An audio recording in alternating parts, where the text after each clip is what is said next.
Oh, I got to do the login, don't I? Sorry. It's okay.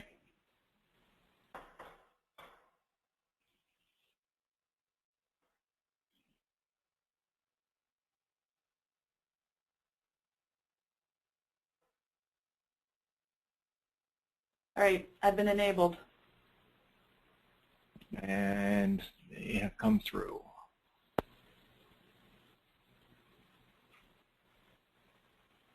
Nobody usually minds looking at Santorini while I'm doing this.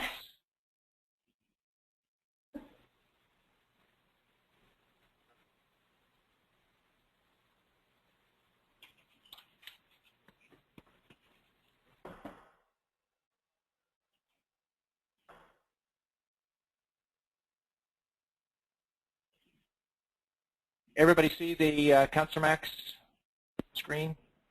Yes, we can. Okay. Greg. All right. I'm kind of going to walk through the different sections of the foreclosure mitigation GPS as it pertains to the HOPP program, which is slightly modified, as you're all aware. Hey, Greg. Yes. Quick interrupt you. On the last session, you enlarged your view. Could you do that again, because it makes it easier for us to see? Better? Wonderful. Thank you. Yeah. Okay. We'll use Fred Flintstone. Counseling, GPS. Notice you can, and I didn't point this out today, go directly here to bring up the GPS if you want, on the lower left, without having to go on the counseling screen, just a little shortcut. Designate level is pretty much the same, okay? No differences for the HOPP. Hit the wrong button, I'm sorry. The grantor, that's your source of the grant that you're using.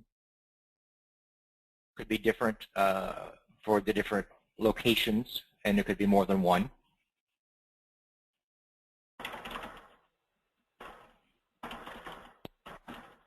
Intake.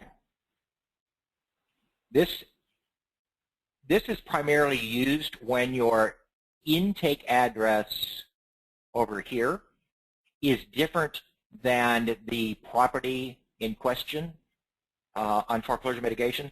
Or let's say that their contact address is a P.O. box, okay? And then over in the GPS under intake,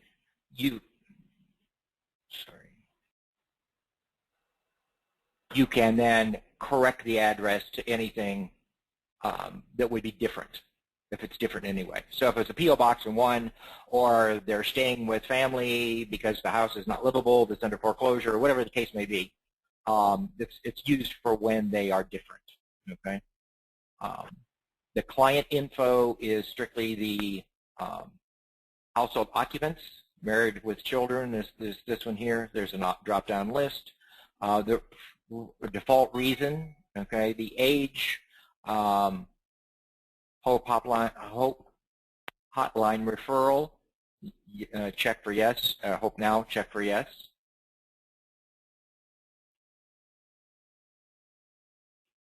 The HOPP intake, if they've been referred from HOP, then you put the referral ID number in here, correct, Ellie? Or Alex? Right. Only if they got the client via the HOPE or the HOPP hotline, the HOPP Yes. referral system. Right. Okay. Then you have the number of children, 0 to 17, the number of adults, and the number of seniors. Be careful not. This is not to be inclusive. That there's 3 adults and one of them is a senior. If that would be the case, you'd have 2 adults and 1 senior. Okay. So this makes that some of these is going to make up the household, the total in the household. So we're not breaking out of the adults how many are seniors. It's strictly how many are children under 17, how many are adults that are not seniors, and then the number of seniors. CounselorMax, as a lot of you may know, creates a date in the background of when you create a client. And a client is for life. and then you have all these different cases over the lifetime of the client. Okay, so in each one, it creates these dates in the background and the back end, and we would often use that. So in this instance, for the HOPP, you guys designate what the intake date is. Okay, you may be setting up this client today in CounselorMax to document, but they may have come in last week. Okay, so we give you the control to determine what the true intake date was, not when the record was created or the case was created. Okay, so that's the purpose of the intake date here, and that is also the trigger on for your reporting.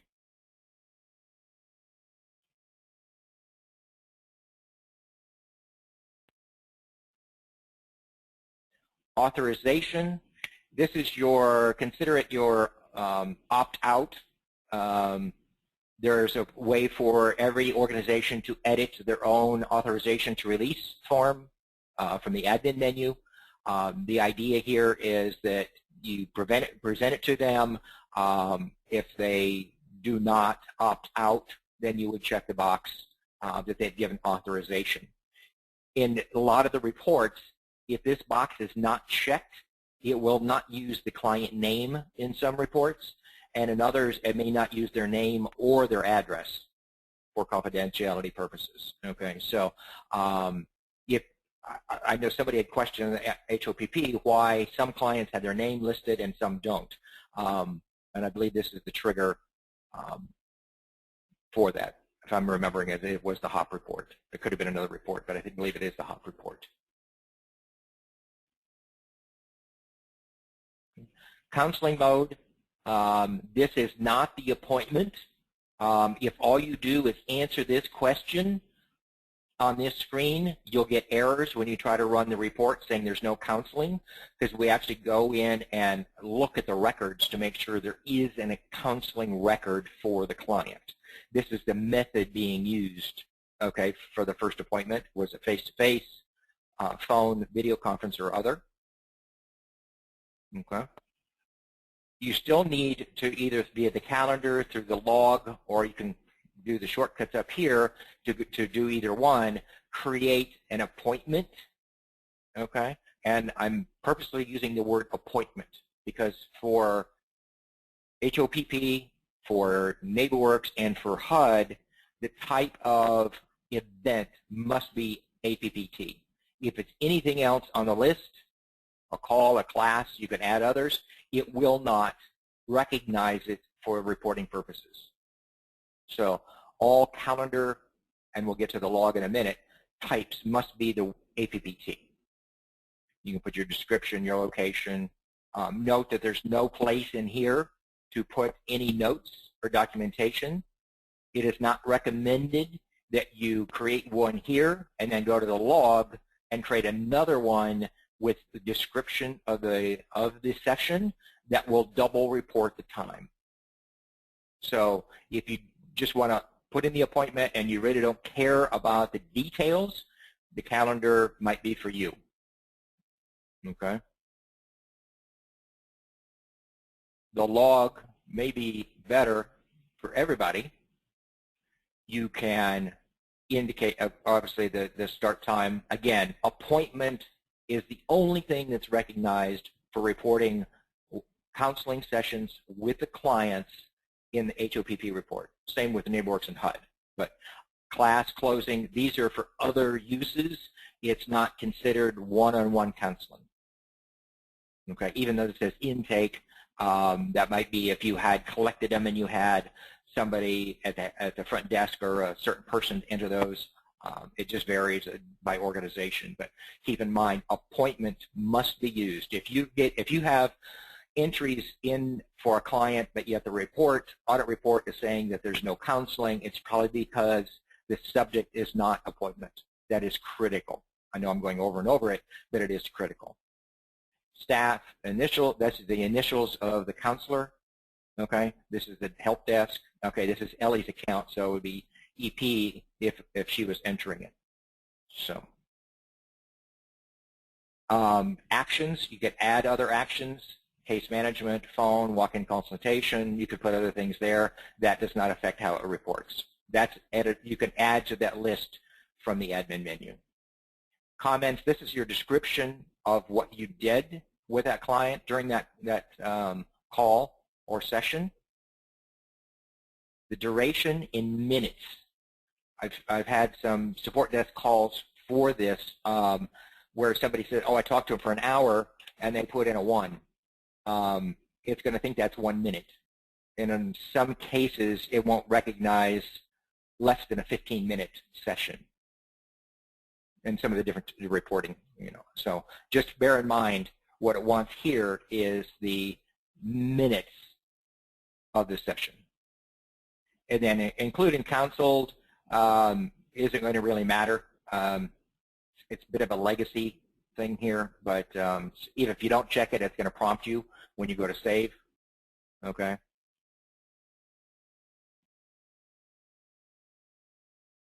Wants a description.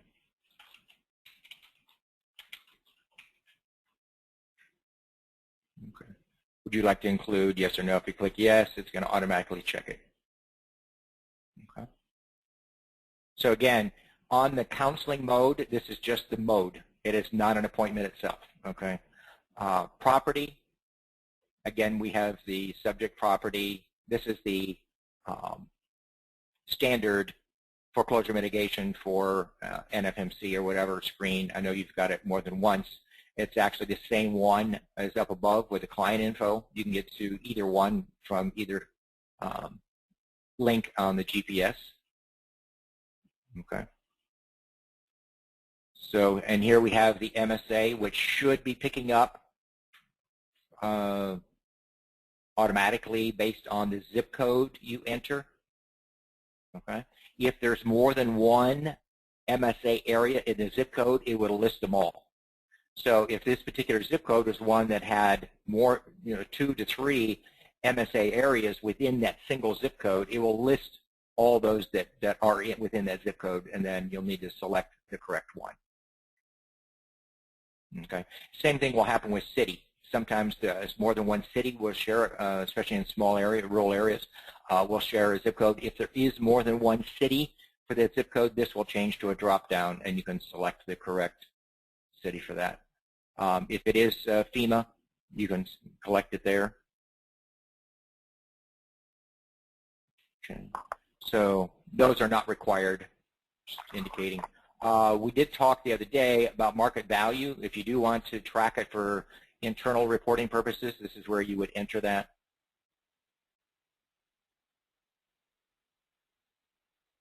Credit reporting. If you have the Credco interface, you can pull in the credit report with the credit scores. If there are 3 scores pulled, it will use the middle score. 2 scores, the lower score, single score. That's the standard process. You can manually enter. It's already been entered here, but when you there's no Credco set up for this particular account. Ellie's account, so the screen's slightly different. It doesn't give you the option. But if the account were set up, you would see where you could order the report. It's going to base it off the intake information for the applicant and any co-applicants. So verify that the relationship is correct, the Social Security numbers are correct. If they're not married, you need to pull separate reports. You can't pull a joint for people that aren't married. Kind of off topic, but just a reminder. Liabilities, okay, not required, but this is where you can enter them. If you do, anything with a red asterisk will need to be entered, and you can enter them for both the primary and Wilma, Fred's husband, wife.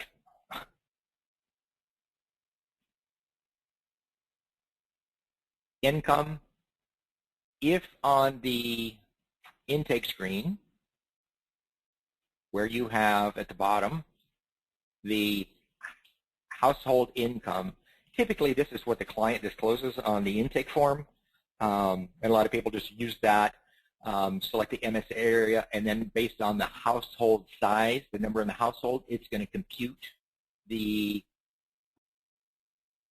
MSA for you. Okay, the median income. you can then also document the actual income here. And again, not required, but the minute you start, you're going to have to answer anything with a red asterisk on it. So the employer, the start date, the business type, their title, business type, those are the minimum required fields. Net monthly income, gross monthly income. Liens, this is critical. Primary lien holder, anything with a red asterisk is required for the system. There's some additional things that need to be entered for HOPP. Okay.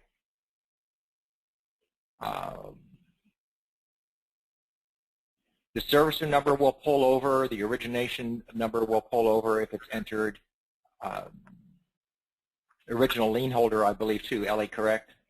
Or Alex? I believe Yes. if this is entered, it'll pull over into the HOPP report. So note that they're not red asterisks because they're not required by the system or for the NFMA, NFMC foreclosure mitigation reporting. They're strictly they're optional for most people, but they're required for HOPP if you want to report those. I don't think it's a required field for HOPP, but if you include it here, it's desired. Anything is on the report's desired. Okay, but there's where you can enter that. Correct. Yes. Can you hear me, Greg? Yes. Okay, great. Yeah, Okay. that's exactly right, what you said. Okay. So we have here the for the first mortgage. Notice we're working on our first. Okay. The values, what our proposed changes are. We learned last week that, or I'm sorry, the other day, which was it the balance field or was one of these fields you said it would actually include it on the report, the modified values? Was it the past due amount or the balance? Do you remember? Ellie or Alex? Under modified values, I think that's the, when there's a, this is for when there is a modification. Right. And then the report requires that you then fill in further information. This is where it would go. Right. And that's where it would get, that's where it would get picked up from. Right. Okay. So for instance, if somebody did a primary outcome of mortgage modified HAMP, and here is where under modified values is then where we'd want to see what the new pay is. And that would get drawn into the new pay data point.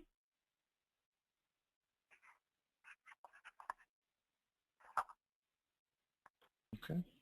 This, okay, up to here, it's been primarily standard foreclosure mitigation GPS. We have some additional things down here.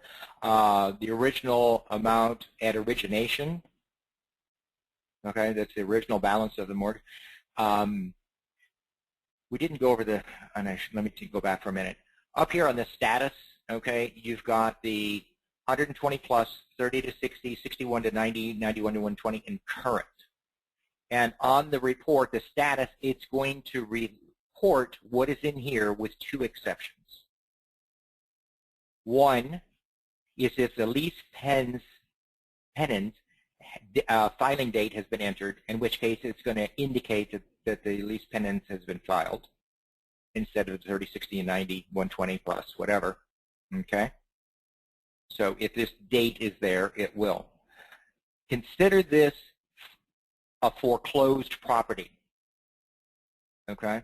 And if this says yes, the status on the HOPP report is going to indicate foreclosed. So Ellie or Alex, do you want to further expound on this? Because I know this is rather critical for you guys.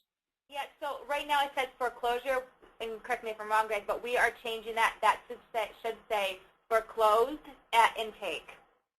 So only if, which is very rare, but if the property is foreclosed at the time they come into intake, you should check that box as yes. Otherwise, check it as no.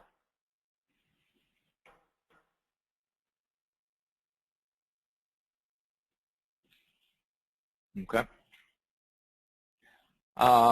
Additional information, servicing standard violations. Ellie or Alex, one of you I know had a lot to say about this the other day. I will let you pick up on this again because you definitely wanted this answered if there are any of these and filed. So I'll let you.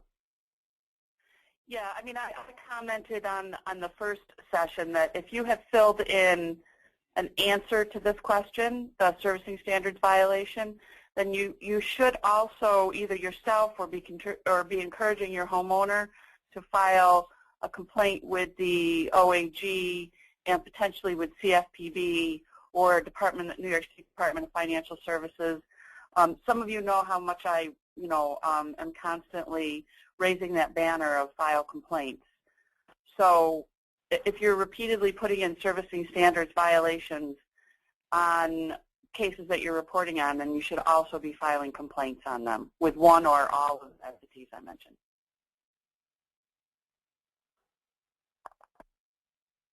Okay. So select there if any of them are true. Otherwise, just leave it as selected. Has the servicer changed? Yes or no? Number of settlement conferences. And this is in your reporting period, so you're going to have to update this with the number since the last reporting that you did for this client. So if you had reported in the last one that you had 2 and you've seen the client 3 times since then, you would change this to 3, not 5, because they're adding up all of the ones you submit at HOPP. So it's the number of settlement conferences you've had within this reporting period. So this is something that needs to get updated on a regular basis. Right. So if you see a client and you are doing a data report to Alex, and during the time period that you're reporting to Alex, there were 0 settlement conference appearances. You want to make sure that for that time period in CounselorMax you put 0, because otherwise it gets accumulated. So if you the first time that you reported on this client, they had 2 settlement conferences and you put it in there, if you don't change it, every time you submit your report, it's going to show 2 settlement conferences, and we're going to keep accumulating that so that it looks like if you've reported 3 times, it'll look like there were 6 settlement conferences. So just be aware of that.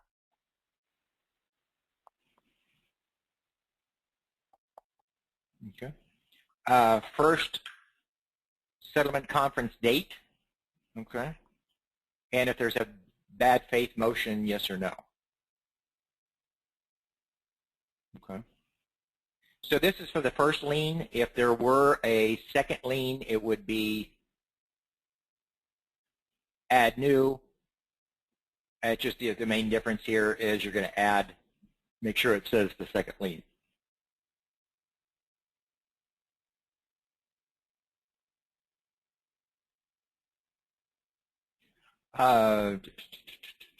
There's one data point you cannot enter from the GPS.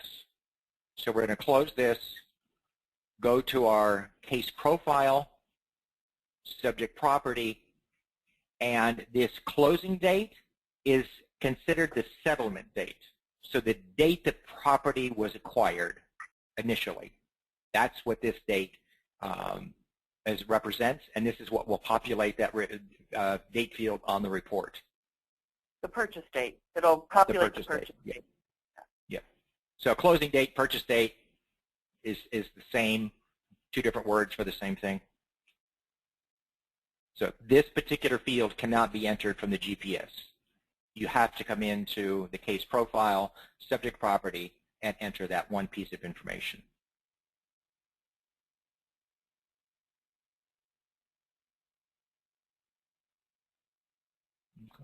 And anything else you change in here will update in the GPS. It's just this particular field is not. This is the classic CounselorMax. This is before we even created the GPSs. That's how people entered everything. So the GPS is basically just links to the old data with a nicer looking screen, but they're all stored within the same database and the same locations and everything.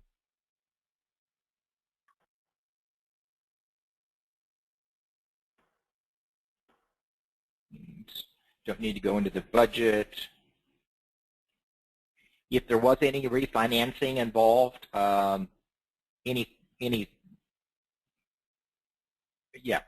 this is where you would enter it. First, you need to have the transaction type. You need to indicate what the changes were, okay, in order to have the values for that.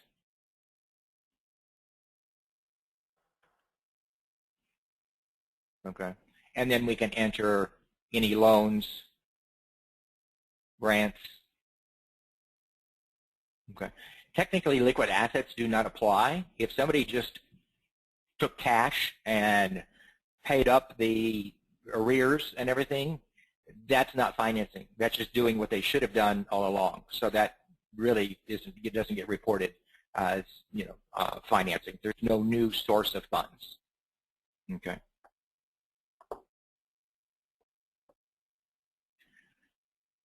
We have the HOP counseling. Okay. For the first, you must answer the primary mortgage distress reason and the primary counseling on the first.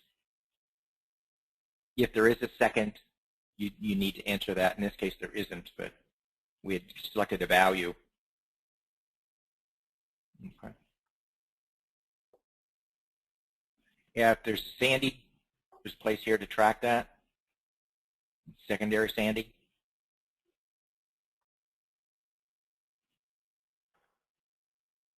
And HOPP outcome. Only once you have a final outcome would you enter this. So it's not every reporting period. What was the primary outcome, unless it was concluded or withdrew from counseling to close. But anything else, you wouldn't report it until that's actually the outcome. So it's not projected or perceived or hopeful or whatever. It's you're reporting actual outcomes. Right, and I just want to clarify with everybody, Greg, that you do not have to have a primary outcome every time you submit your report. So if you are continuing to work with a client, you don't need to put in here, you don't need to choose the option of client outcome unknown. Because if you do choose that, we may assume that the case is closed. So you only need to do a primary outcome when you actually have one. So if you have to close the case and the client outcome is unknown, then that would be the appropriate time to choose that option. Okay. And notice this section is called HOPP Outcomes. So, and then additionally at the bottom, if the outcomes had a forgiveness amount, you would enter it here. If they foreclosed, lost the property, deed in lieu, whatever, you need to report what their new housing type is. So if it was a negative outcome and they lost the property, this is when you would answer this question.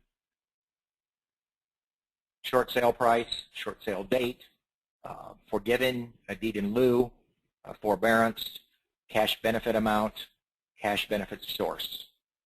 And I will let Ellie or Alex explain the cash benefit. Yeah, that refers to if they're receiving any kind of like TANF assistance or if they got some kind of grant in order to help them move into a new place as a result of a short sale or a deed in lieu. So like that.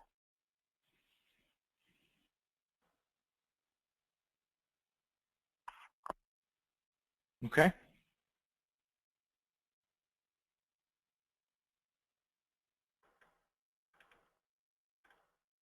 Do we have anything else on our list? We had some additional items. Alex or Ellie, if you can remember yeah, the so, ones that Did we talk about the intake principal and original mortgage amounts where it needs to be input? Well, it's there. It just that's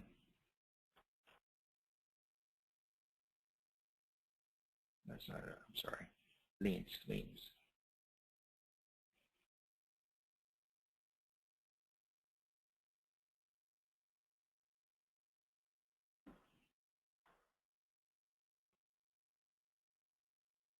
Here's your loan amount at origination. What was the other question?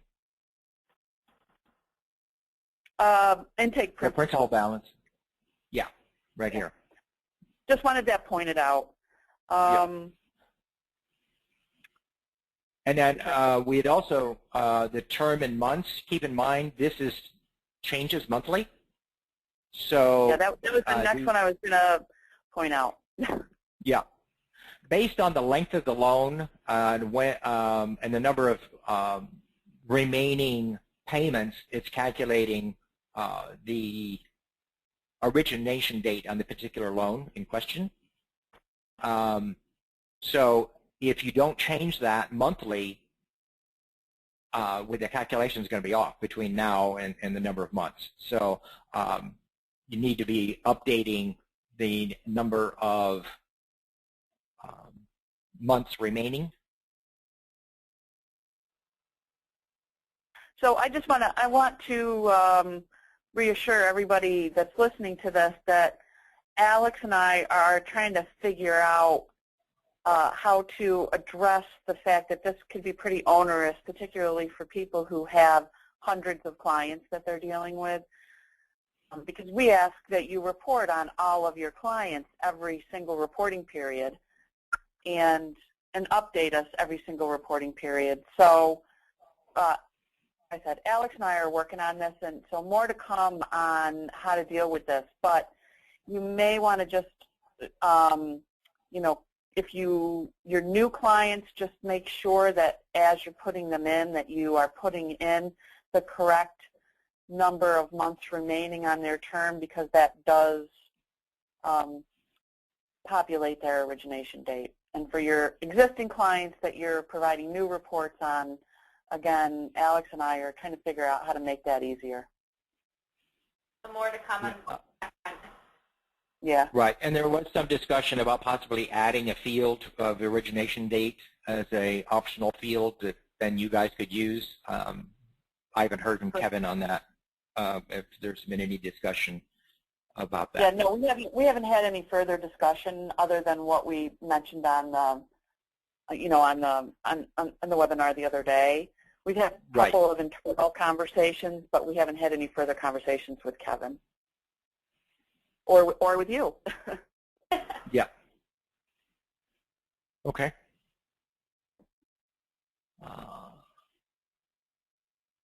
We covered the number of settlement conferences. Counseling minutes accumulated. On the report, there was a question on the service date and service time.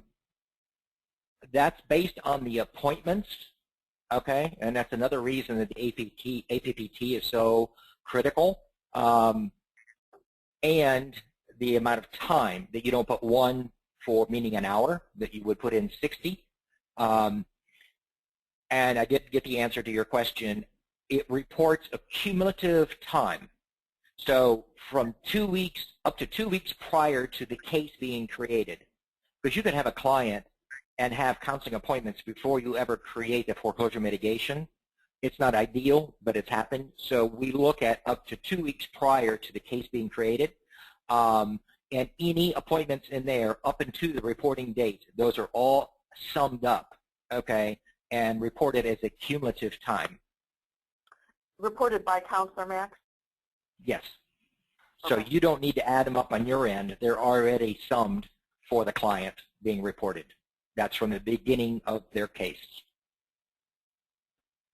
And we want to make sure that the grantees on the line understand that even though you're putting minutes into CounselorMax and the AG is asking for hours, you don't need to calculate that because Alex has a nifty, quick way to do it.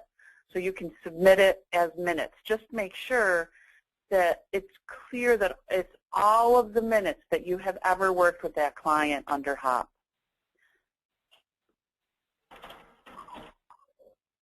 Yeah, CounselorMax is going to do it for you, as far as the report, as long as you've entered the appointments in the calendar or the event log. And again, calendar's quick. You can create it in the future, for it to happen or whatever. The only thing is there is no way to indicate what was discussed. Okay? And what people have been, we found a lot of people have been doing, they do that to get the appointment on the calendar, and then at the end of the session, they come in here, add new, okay, and put in what they discussed and the time again. Well, that's going to double report the time. So I know HUD, when they do an audit, will slap your hand. If you're a HUD agency, I suspect HOPP would as well, because you're like double reporting that way. So if you're one that really likes to document and put notes, which is really good, I would try to stick to the log. Oh, wait, on yours you have to do a calendar, don't you? Yeah, I think that you mentioned that was where it pulled it from. That was from now, on the calendar. On the calendar option, are there minutes? Yes. So the key is to only put minutes in one place. Well, it's the time. It figures the time because you have a start time and an end time. Right. So it calculates here. My apologies. I had forgotten that you guys have. See how this is cut off at the end? It's because of this box here. And if you tab once you're to get out of there, then you can see the right-hand side. Okay. So basically, what you can come back in is put the description in after the fact. Apologies on the event versus the calendar. So I'm going to create this for 2 to 3 today. Okay.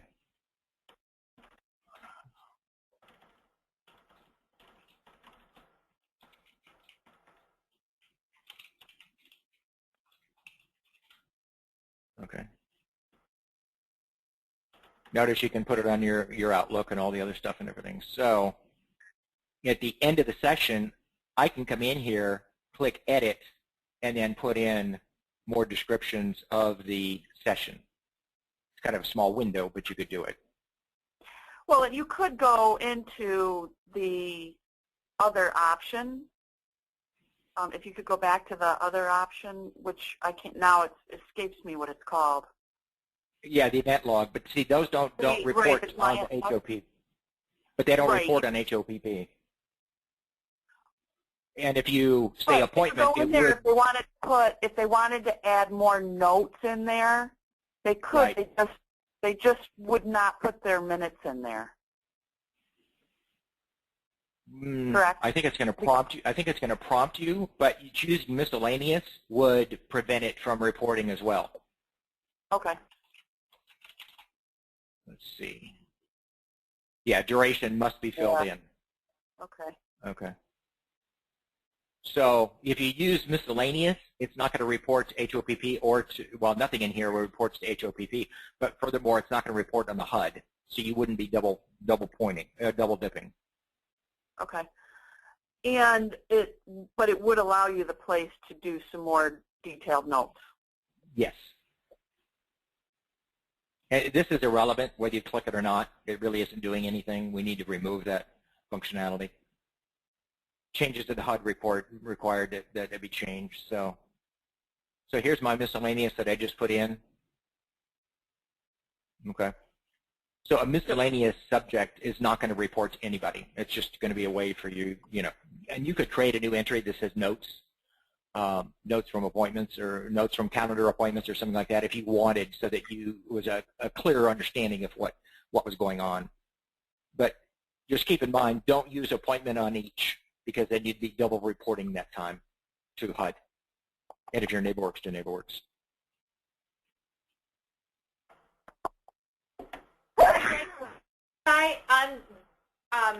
In the calendar, I think we had talked about last time, are the hours pulled cumulative or are they per reporting period?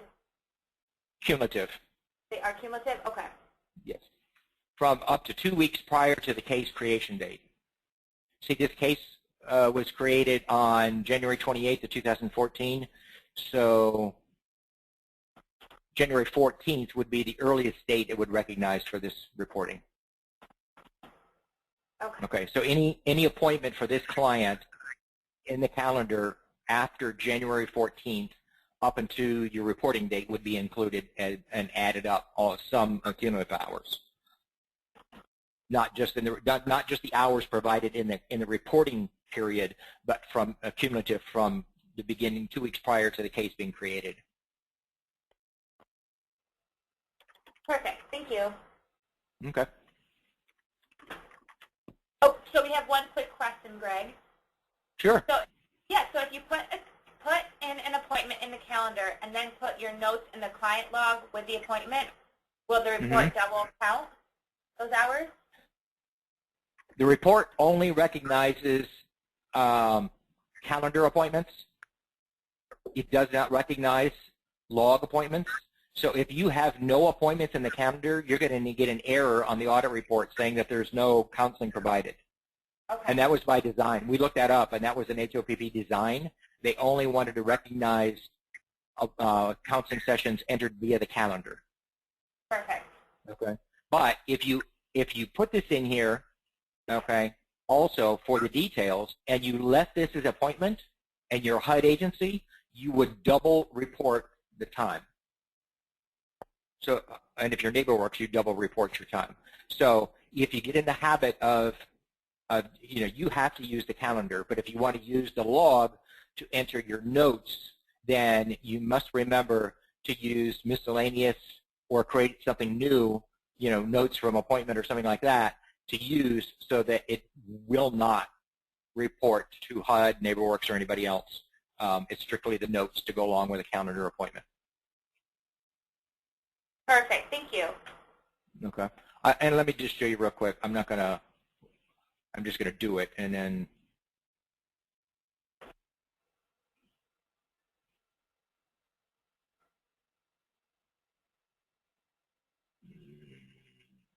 where is it?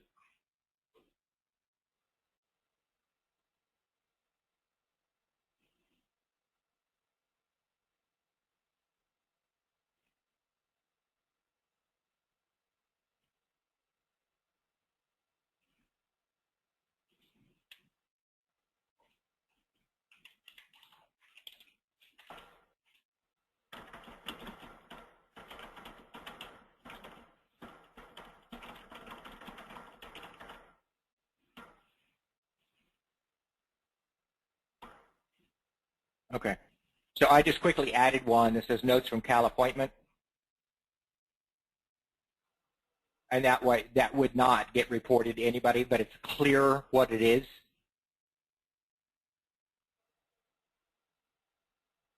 Everybody understand that? Yes. Okay. And if you do time management, in this scenario, basically this is counselor time not spent with a client that on case management.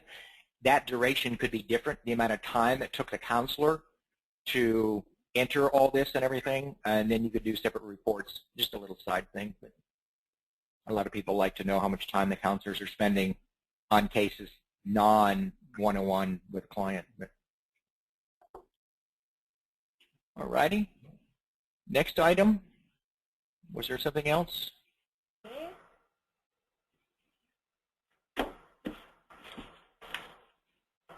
I'm just going through our little list. I apologize. Oh, can we talk about... Not on that, but we did not mention case number versus client ID.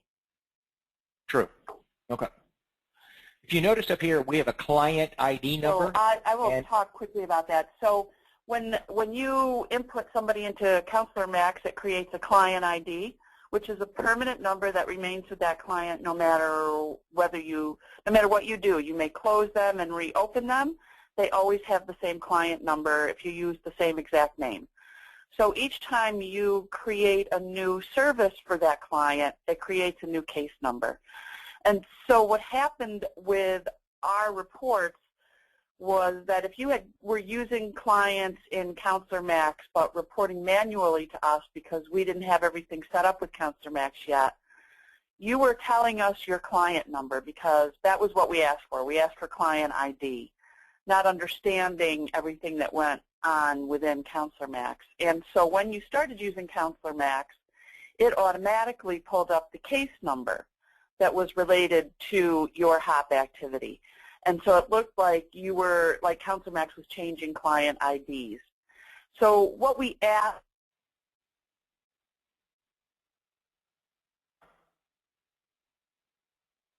Ellie, are you still there? Oh, We lost Ellie. I think we lost Ellie. So she's still on there, but She was having some phone problems. Just need to jump back on.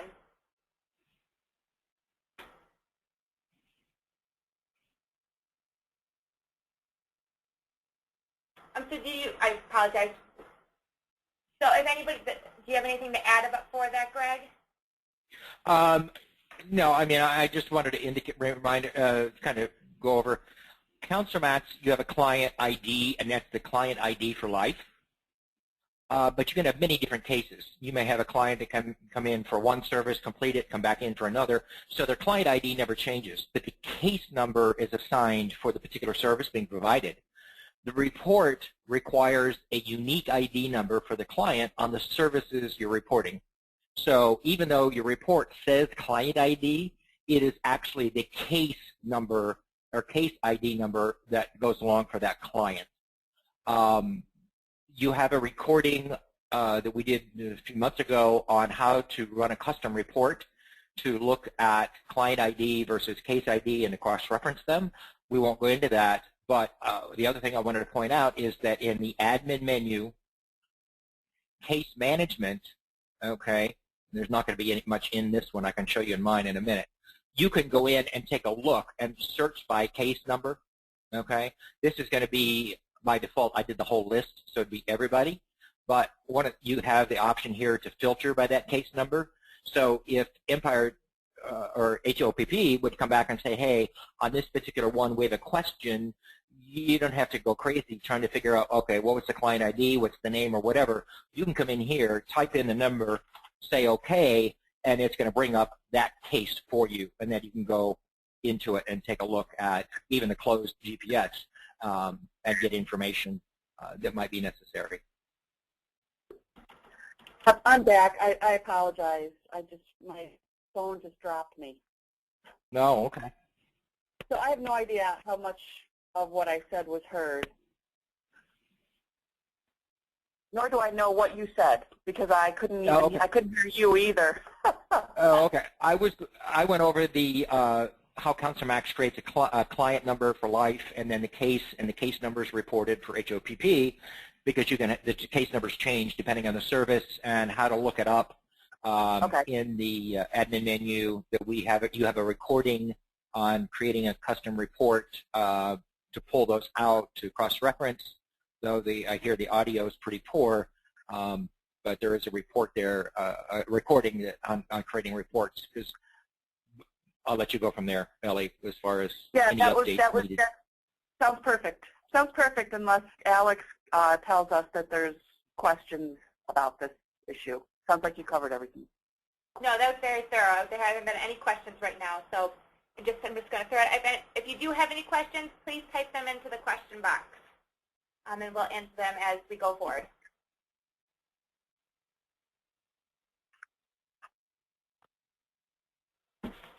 Okay, well, I think the next thing we want to talk about was the reasons for distress.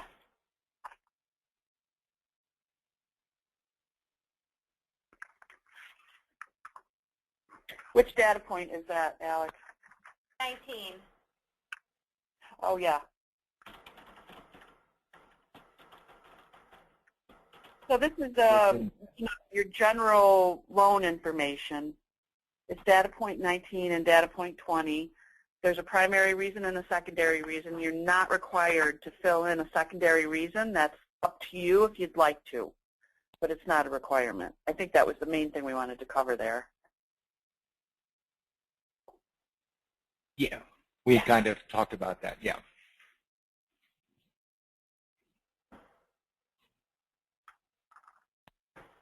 Okay, well, we have just a couple of questions that have popped up. So where is the tab to see how many hours clients are counselors are spending with clients? There is no tab. There's no, so where would you locate that? You're talking about one-on-one? Well, it's going to depend on, there's a couple, I mean, mostly you're probably going to have to run a custom report, but there are some new management reports that may be helpful.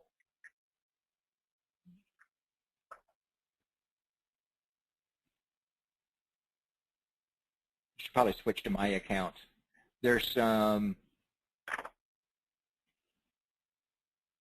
counselor activity report, no EDU. So I don't even think we're probably going to get much in here.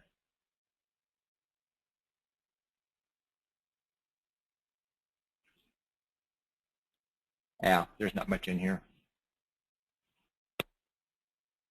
This came out last weekend. Let me switch to my account to answer that question. Anything else in here before I do that? Yes. We need to talk about the modification request status, which is data point E45. We want to make sure that the grantees understand that if you put a modification request status in to this data field, which you are required to do, it does not mean that it shows as an outcome. Yeah. You have to then fill in the primary outcome. So if you put into modification status that it is a final modification offer received and accepted by client, if you want it to be shown as an outcome, you then need to put a primary outcome in that data point. You need to list one that indicates which final modification type was offered and accepted. Right. So I just showed on the screen real quick, but I'll go back. Okay, so in your lien, you can update the status, okay, along here, okay. That does not satisfy the requirements for HOPP reporting. You put your outcome here, but then you need to go into the HOPP outcome at the bottom of the GPS and enter your primary. Secondary is not required, but desired if there is one for your first lien and or second lien. Right. Or first lien, yeah. So you could put a modification status of, you could have a modification status of trial, modification offer received and accepted by client. That does not mean it's a final outcome. But at least that way we can see that it's moving through the process. If that makes sense to people. Yeah. Could you talk a little bit about, I think we need to, you know, a couple, I'm not sure if the groups that were affected by this are on the call, but go to the zip code and make sure that you point to where there's the MSA choice to make sure that people choose. I'm wondering if maybe if the correct MSA isn't chosen, that's what's causing the zip code to not match up properly to what county they're in. But just point it out. Okay, yeah. On your intake, okay, when you enter a zip code, it automatically populates your city in your state for you. If there's more than one city for that particular zip code, it's going to give you a list. Here it's only showing the only one, and it pre-populates for you, okay? If there would be more than one city sharing that zip code, it's going to give you the option to select. Once you go in and create the case, down at the bottom, it's going to list all the MSA areas within that zip code. In this case, there's only one, okay, for Schenectady, Albany. But if that particular zip code had more than one MSA area within it, it would list the different ones. So if you're not seeing the correct, and just because this is county/MSA, we use the HUD income limits worksheet or Excel spreadsheet to populate our table. So they don't necessarily go by county name all the time. Some of the MSA areas don't match the county name, and I've had some calls on that. So it's just the way it works, and it's all driven by the HUD income limits. I mean, we did this the other day. I can show you guys.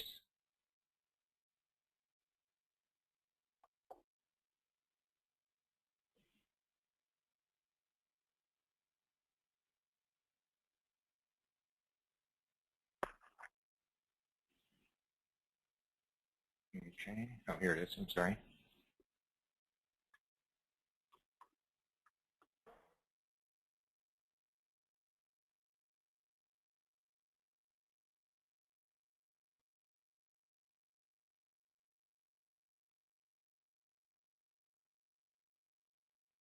Taking its time. And while we're waiting for this, Greg, I'm just going to ask one last question that we have. So somebody's asking if CounselorMax has the ability to import client data, because HOPP has quite a few data points and it's a lot of time to enter everything in. Does CounselorMax have that capability? Or we just had I had to end a call earlier. We started on that. It got suspended, and now we're picking it back up again. okay. We are creating, anybody that's using HCO, we're creating a tool to do a one-time import of their data from HCO into an existing CounselorMax account. Additionally, we have a generic import tool, and it's not working right now, so I can't demo it for you. The link isn't working. You can bring in basic client information. So if you have a CRM where you collect all your tire kickers and all that stuff, you can import that. If you have a website that allows people to sign up for a class and you can put all the data in the spreadsheet format that's required, you can import that information. If you've got counseling information, you can bring that in. So from as little as the client's name, address, phone number, and email address to a file that contains their education sessions, all the people that attended a session, their information, all that. It's all in the works, and I would say to be released very soon. I can't give you a date, but there were some changes made. We had to make for HUD and a couple other things that kind of put that on hold, and now we have to verify that all the data still imports correctly. So we're actually literally talking about that today and getting further on that process. So it doesn't at the moment, but in the very, very near future, they will be able to import, and more than just the name, address, and phone number, but actually counseling, appointments, education, no assets and liabilities or anything like that, but the client information along with counseling and education. And education will include the session, date, time, the counselor, type, all that stuff. So it'll create if it's a home buyer education, for example, it's going to, in the system, it'll create the class of home buyer education. It'll include the roster and the attendees of everybody that attended that if they're in the file. So it's pretty select the way it works. It's just click a button, you fill in the Excel spreadsheet with the data you need, and it processes it right along, tells you if there's successes or failures or whatever. So it will not update any information other than class attendance. So you can't re-import updates of clients. If it finds a client, it's going to tell you, yep, client already exists, and it's not going to bring in any new information. So it can't be used in that regard, but it will bring in client data, including education counseling from, let's say you might have a website to collect that. People can log in, create their own appointments and all stuff like that, and then you could take that data and then import it into CounselorMax. Greg, I know that you're trying to show people something, but since we're on this topic, could you talk really quickly about the potential changes that NeighborWorks is looking at for CounselorMax? Yeah, CounselorMax end of life has been announced. No set date, but I would suspect by the end of next fiscal year, by the end of NY15, it will be replaced with a new, completely new, not CounselorMax 2.0, no way. We have consultants that we've hired. They've talked to users. They've talked to intermediaries. They've talked to counselors. What do you like? What don't you like? What do you want? You know, in a perfect world, if you could have anything. So that process is going on now. It's probably going to be a combination of a client management system and a CRM. We understand that people want heavy custom reporting, almost like drag and drop type thing. We had a lot of people that were familiar with Crystal Reports, but then Microsoft has its report writer, so we're not sure if it'll be either one of those. The ability to create maps and charts, you know, keep in touch with clients over a long period of time, be able to send flyers to people or letters based on previous activities, or you haven't talked to them in so long and you just want to say, hi, remember we're here. All that. Think of the world, and that's being considered for the replacement product. So just, you know, it is, and the CounselorMax data will be migrated into the new system. So it's not as though you're going to lose all your data. How far back they'll import, I can't answer that. I don't think that's been discussed yet. But at least all your active clients, kind of like if anybody was on NSTEP and merged or converted to CounselorMax, it'll be probably the similar, where maybe cases that are 1 or 2 years closed, and then all active cases and clients, you know, to be imported. So.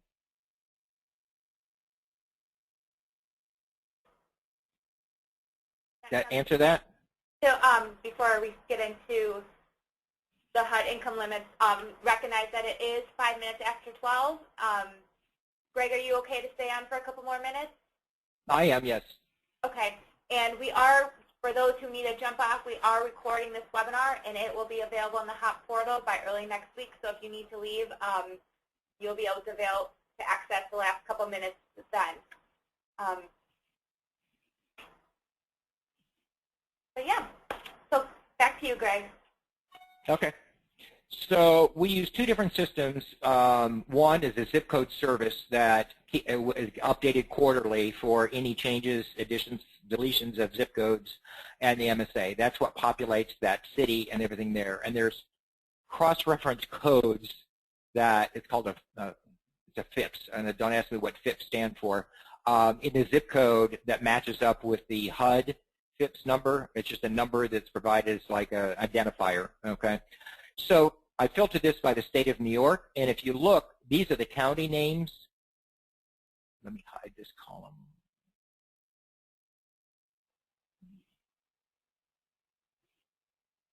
Okay, so this is the county name, and this is the MSA area name. Okay, so often, see, here's an example. I'm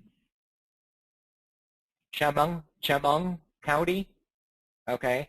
You would not see that in the MSA drop-down. You would see Elmira, okay?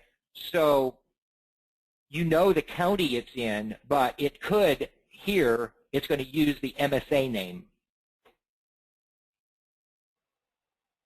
okay?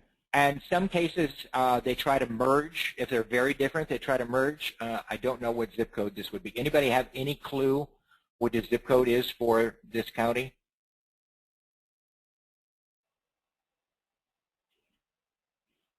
Not off the top of my head. Let me see if I can find it real quick.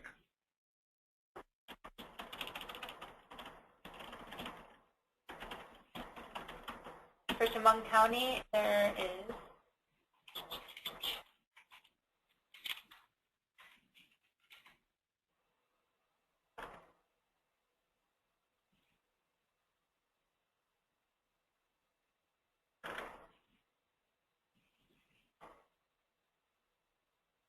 14825. Okay, so I'll do it here. 14825. I got to enter it correctly. 14825. Okay, Jamon, I'll save it. We'll come over here to our intake.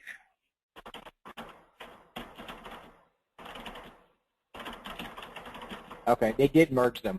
Okay.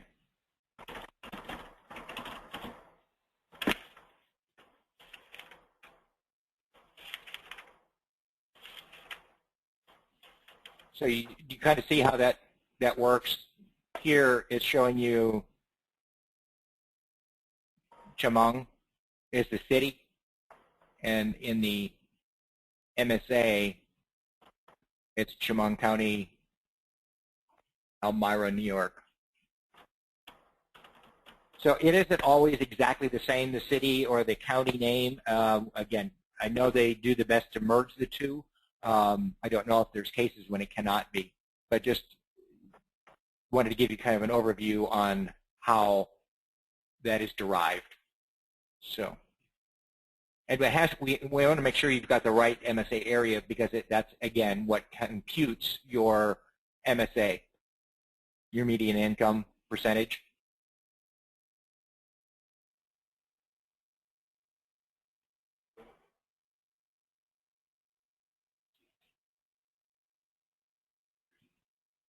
Any other question before I go to the management reports in my account? Nope, I think we're ready to go. Okay.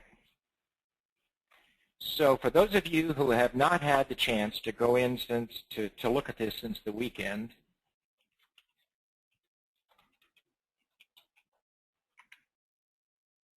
I can get into my account.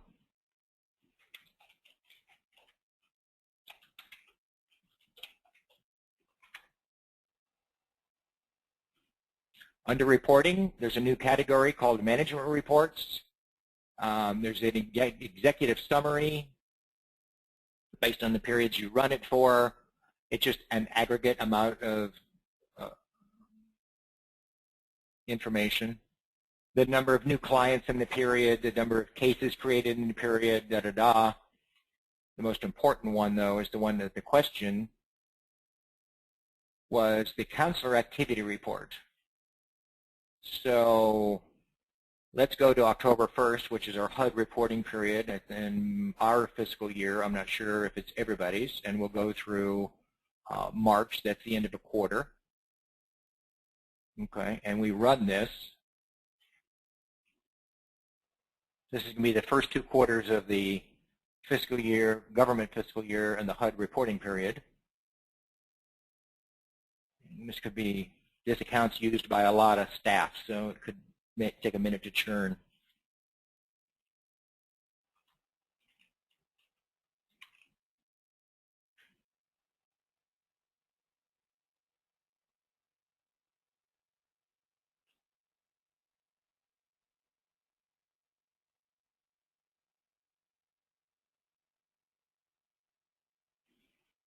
Okay.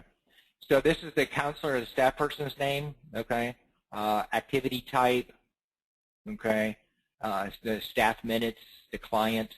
If you can expand by counselor, by appointment, by client, okay? Or expand all, okay? This is a new format. Custom reports work this way now also, so it's a change. So here we can say for the counselor, all the clients that they've seen, the total amount of time. You do have the ability to export to Excel.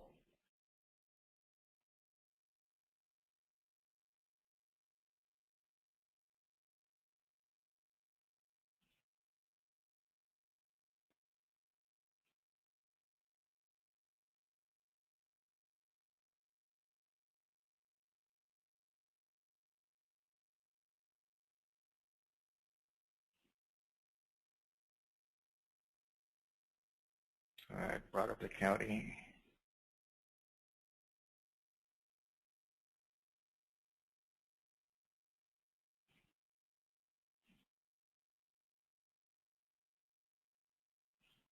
For some reason, it doesn't like it when you already have an Excel spreadsheet open. Sorry.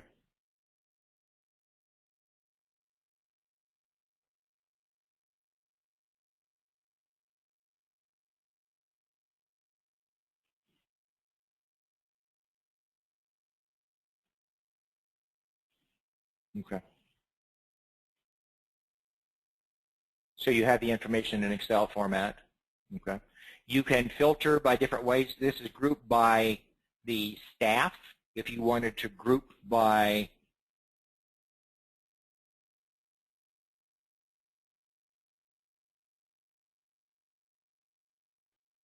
subject,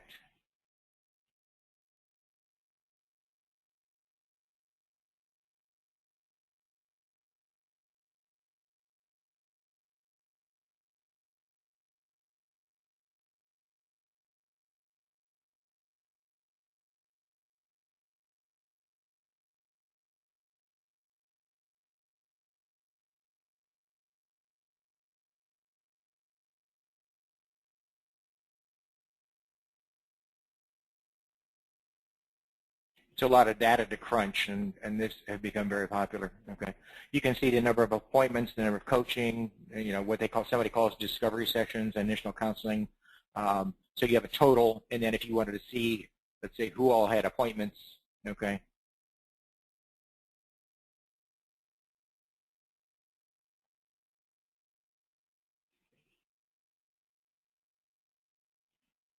So you can change the dates, you know, anything on the screen here. When you close, okay,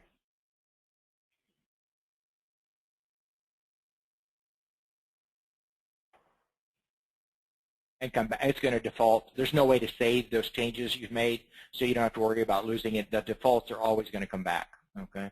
Another popular one is the last activity. It defaults to the number in 60 days. So for all my clients from October to date, it does the calendar year by default. Yes, I know that.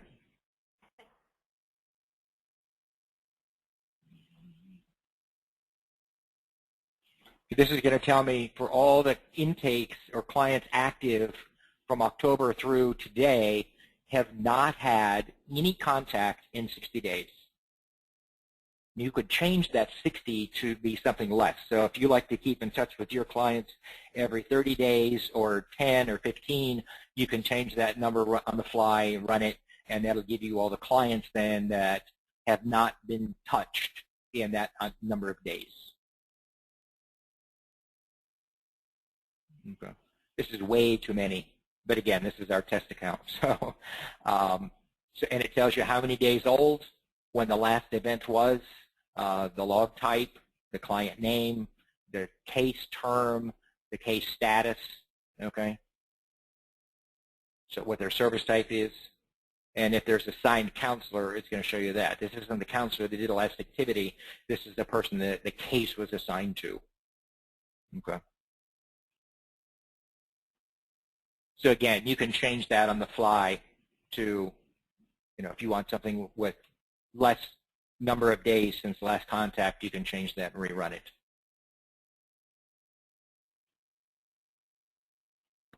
Okay. So I showed you the executive summary, case activity by service type, case activity report by counselor, counselor activity with no education, and then the last activity over 60 days. There's more coming, okay, and including in this summary, where I'd had the aggregate numbers, there's going to be an ancillary pop-up. When you click on any one of them, it gives you the detail that makes that up. So even though when I run this,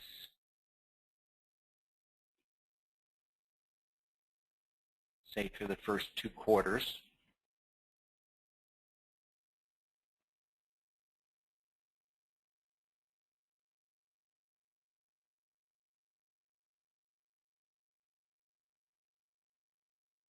okay, number of new clients in the period, when phase 2 of this report, you click on that, and it'll actually give you the list of the 35 clients. The number of cases created, when you click on it, it'll give you a pop-up that'll list the 85 cases that make up that number. So right now you've got all the aggregate, but it will be like a drill down, but instead of drilling down like the others, it's actually, my understanding, it's going to have a pop-up that will give you that information. Okay. Number of one-on-one counseling appointments, that's an awful lot of them.